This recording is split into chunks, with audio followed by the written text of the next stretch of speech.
वाजीर बताओ मुल्क के हालात कैसे हैं? ऑपोजिशन वाले क्या कर रहे हैं? बादशाह सलामत, जान की अमान पाऊं तो अर्ज है कि लोग महंगाई की बहुत शिकायत कर रहे हैं।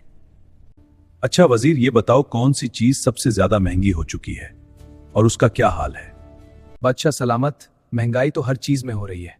महंगाई कंट्रोल से बिल्कुल बाहर हो चुकी है। अच्छा वजीर ये बताओ सबसे पहले किस चीज की तरफ तवज्जो दी जाए? अवाम को किस चीज की सबसे ज्यादा जरूरत है? बादशाह सलामत, खाने की चीजें बुनियादी जरूरियत में शामिल हैं। सबसे पहले उन्हीं की तरफ तवज्जो दी जानी चाहिए।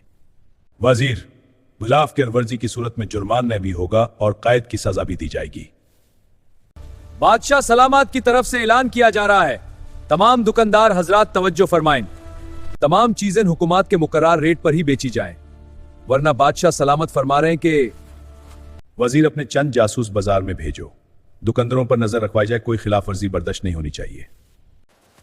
रीट 1 किलो कितना है? नहीं, अरे भाई 400 किलो है। भैया सब्जी 1 किलो कितने का? अत्ता 1 किलो। बादशाह सलामत, बाकी सारी चीजें तो कंट्रोल में आ गई हैं, लेकिन गोश्त वाला अपना रेट बढ़ाकर गोश्त बेच रहा है। इस गोश्त वाले को पकड़कर कैद में डाल दो।